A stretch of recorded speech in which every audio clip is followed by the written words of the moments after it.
My name is Nadia Tolbert. I'm with Middleton Meyers. I'm the digital content producer. So my name is Kyle King. I'm the Dean of Students at Queen City STEM School. It's nice to meet you, Kyle. And with all the coronavirus, stuff that you hear on the news and the media, um, I guess my question for you would be, what was some way that the process y'all prepared the schools for before we start the whole shutdown process? That's a great question. I'm gonna challenge the overall system of education. I believe that the coronavirus and everything that's been going on has shown educators and administrators across the nation that we were not doing what we needed to be doing to be more proactive and not reactive.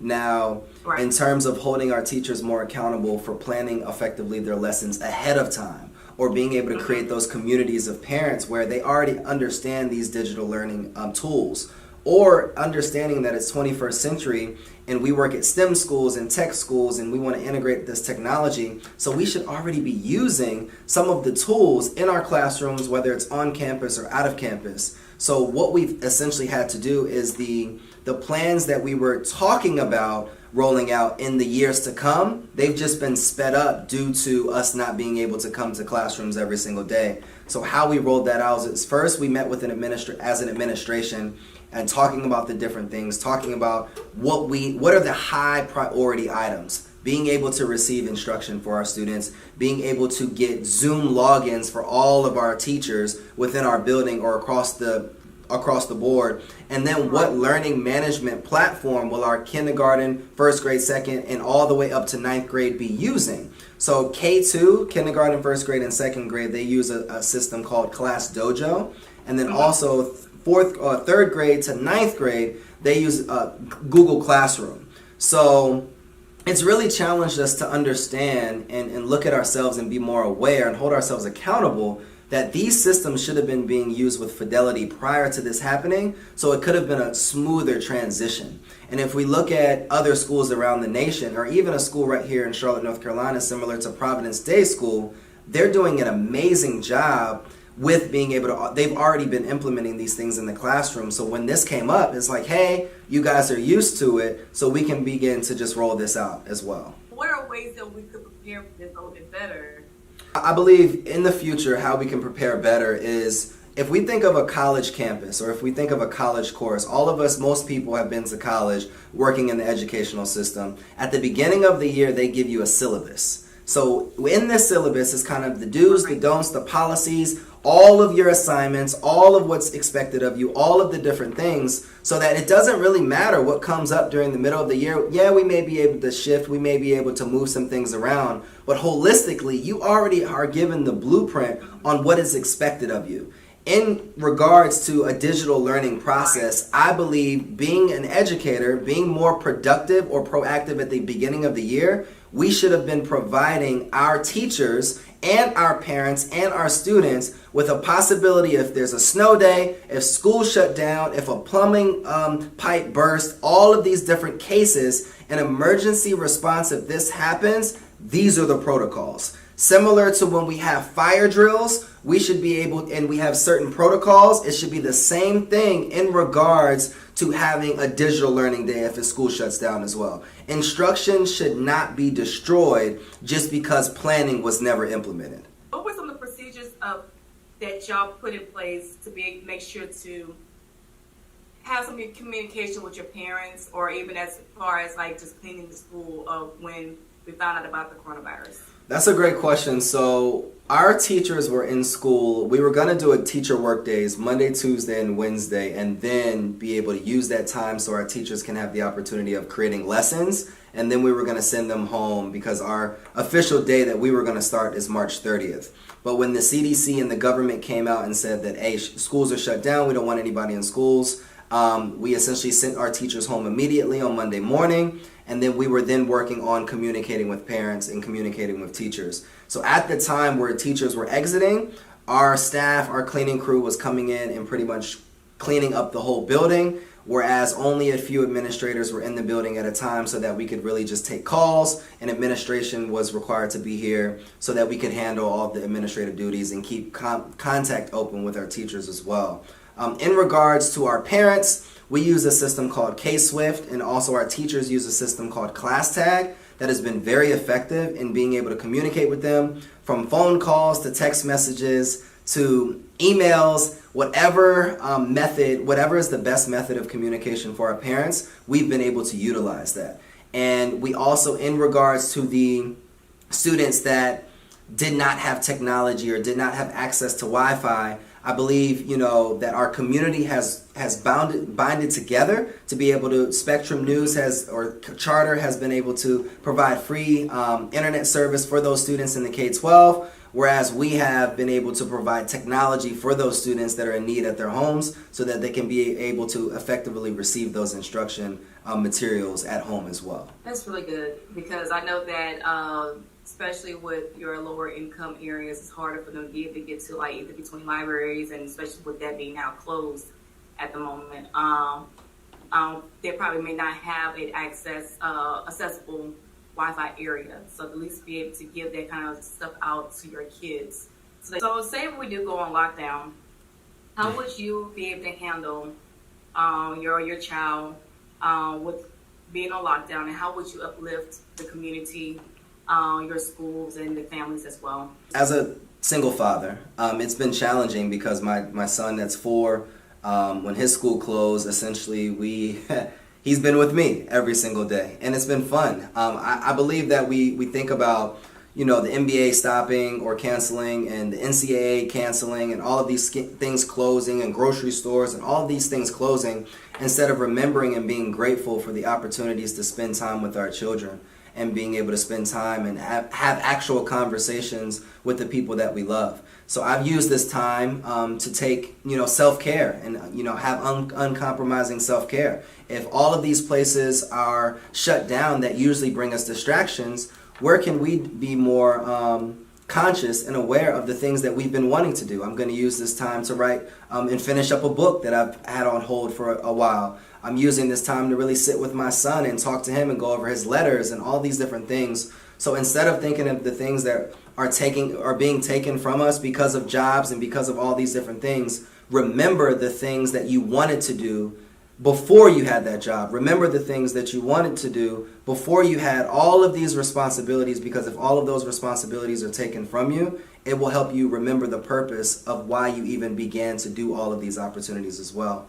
So my recommendation or advice that I would give to families is keep your purpose in front of everything. Keep your why at the front of everything, so that you can remember that, hey, it's a means to an end, but we need to be able to build those relationships with the people that are around us, build that community within our schools, help those around us as well, so that we can continue to be, instead of just productive, be happy. I was looking at some of the stuff that you had also on your page, and you phrased, you do not have to be at Ivy League school to be an Ivy League student.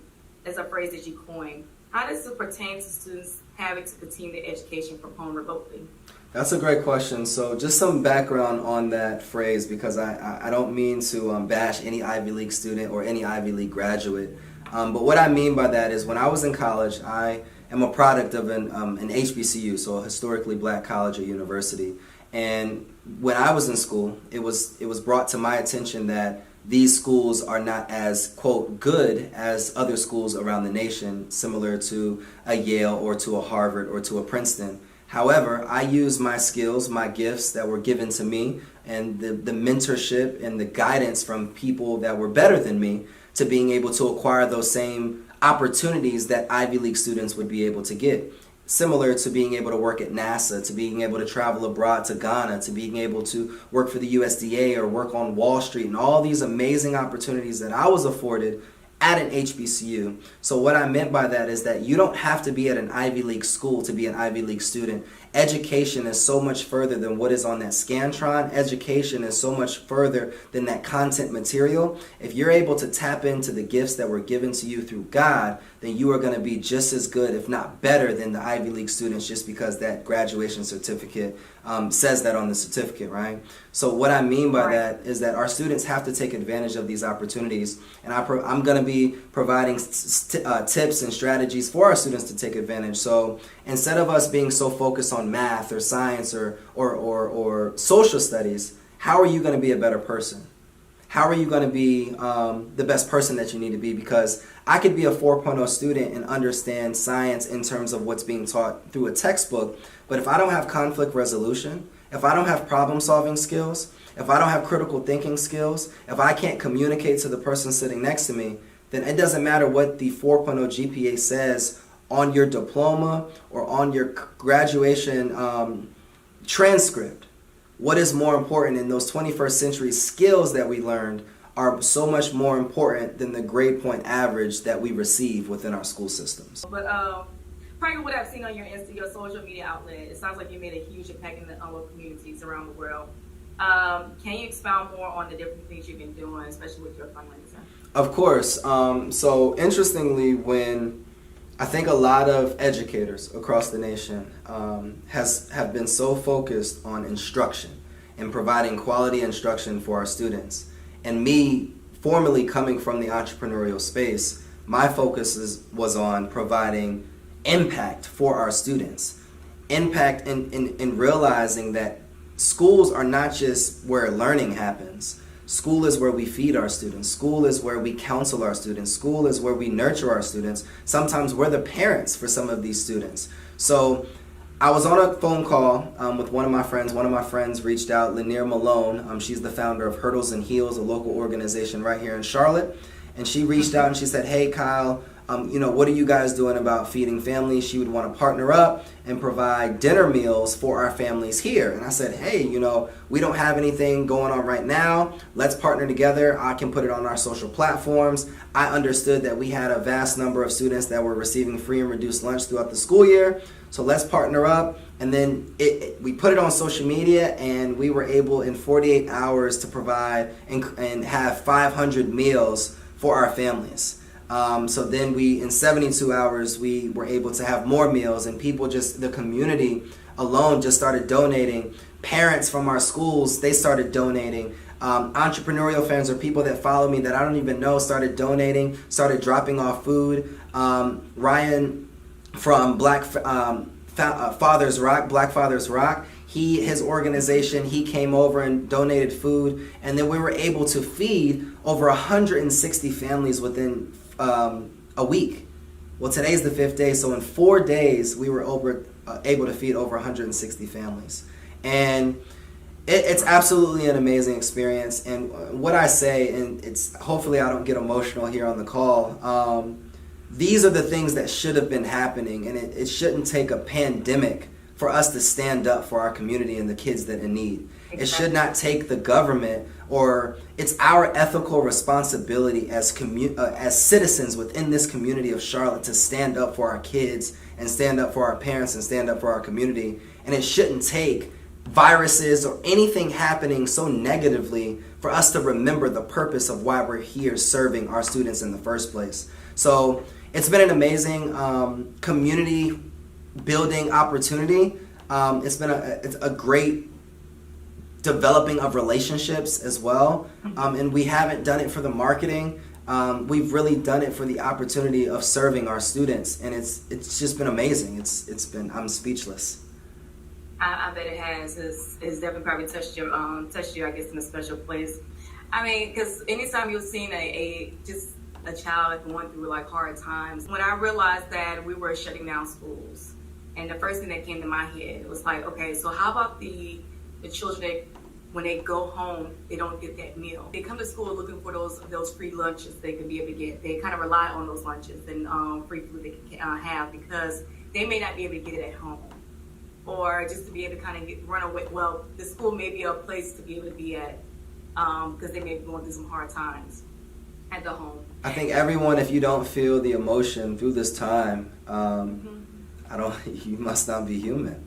No.